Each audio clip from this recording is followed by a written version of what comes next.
Hey guys, welcome back. It's Nick here and I've got a quick video about Star Wars Outlaws. Now, I get it, the Star Wars fatigue is real. Somehow Palpatine returned. What?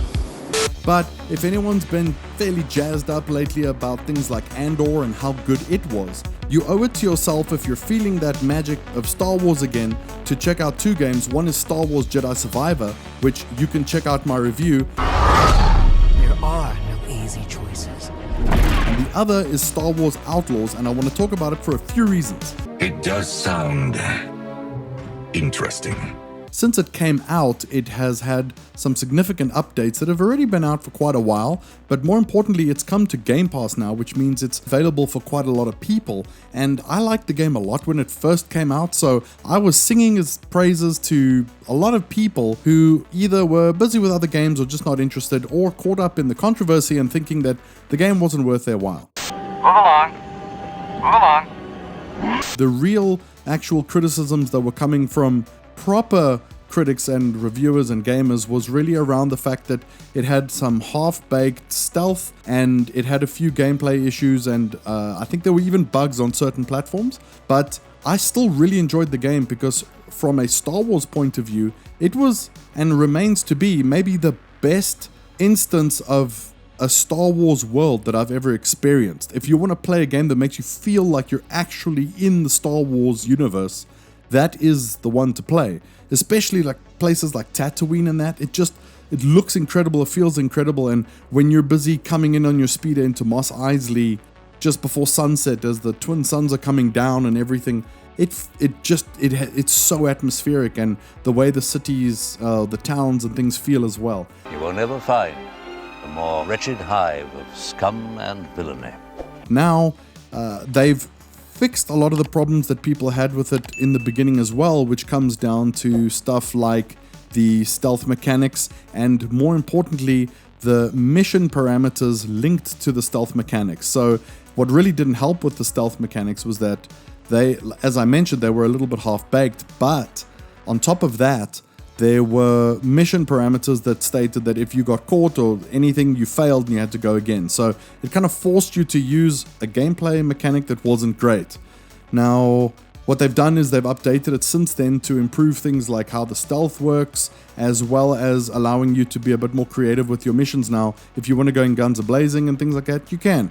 So on top of that, they've made a number of little improvements here and there as well. And one that is quite cool is the fact that when you're on your speeder bike now, you can just fire off, kind of like something like shooting off a horse in Red Dead or shooting out the car in Gran Turismo, whereas before they had like a system built in where you had to sort of do like a Deadeye thing and shoot people. And I've jumped back into it just to sort of re-experience the world a bit, also because there's a bunch of DLC that came out that I never did play originally that's available for me now. And I mean, I found myself missing this game over time. I constantly think back to it fondly and I think, oh man, I really wouldn't mind loading that game up again and going and just exploring the world. Because one criticism I had of the criticisms that when the game came out was that I think too many reviewers rushed through the game and then they criticized it in a certain way, and I could tell because I could tell by the things that they were saying. Critique is so limiting and emotionally draining. And how that didn't align with my experience, because the way I like to review games is I would rather take it at the pace that I would normally review something, and if I really want to get my video up, I can explain that I'm only this far in the game or I've played so much, but I know that I've had a closer experience to my normal gaming experience and one that actual gamers are going to have.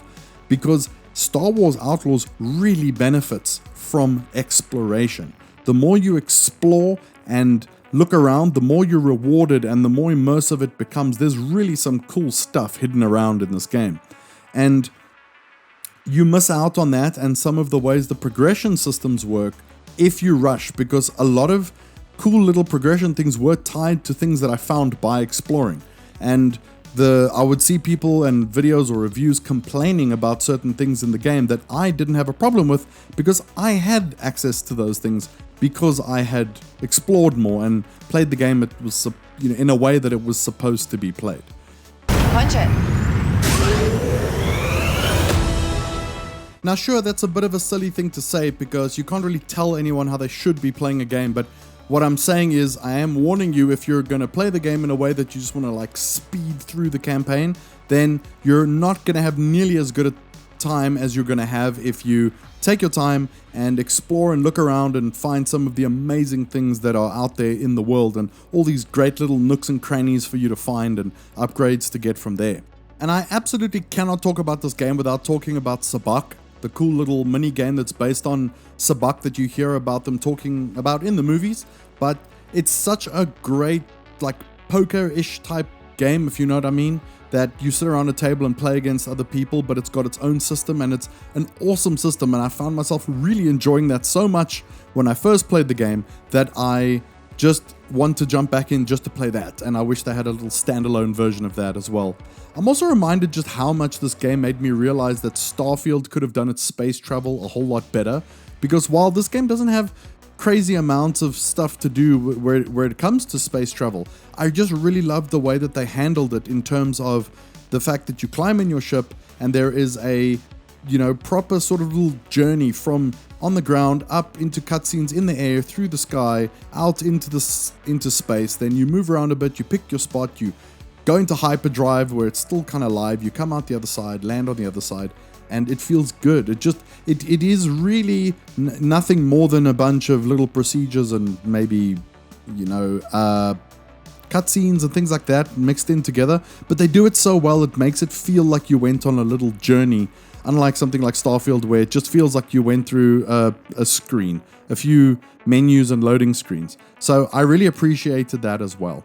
They also did some things with the visuals in the game. They allowed you to turn off certain cinematic settings, and I also just still really like the approach this game had to its visual quality settings and its performance settings. Number one, because it's got the really awesome 40 FPS mode that you can use if you've got a 120 Hz screen, and that's really a go-to for me in a game like this.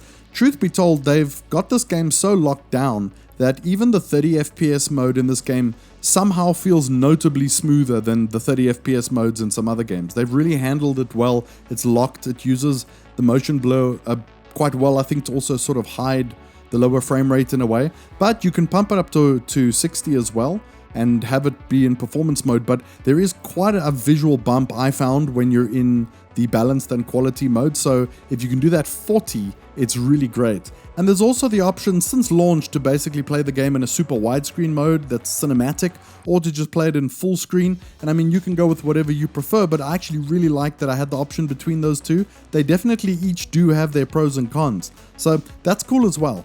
So ultimately what I'm saying is, if you are a Star Wars fan or you generally like open world games or something, this is a really awesome Star Wars world. The gameplay is improved now, and if you're just a fan of open world games and Ubisoft games and things like that, I really like what they've done with this because it feels like it's more focused. It doesn't feel as bloated as some of the rest of them, and it just gives this overall very immersive experience. I really enjoyed it when it came out despite its problems, but those problems were glaring, and now they've fixed a lot of that, so you really owe it to yourself to go and check it out. If you want, you can check out the full review of the game that I did when it came out, and like I mentioned before also, Jedi Survivor is incredible. I really mean it. People need to play that game. It's so good. So check out that review as well, and if you enjoyed this video, please hit the like button to let me know, subscribe for more videos. Thanks for watching. I'll see you soon. Didn't I tell you to be more careful about who you scan?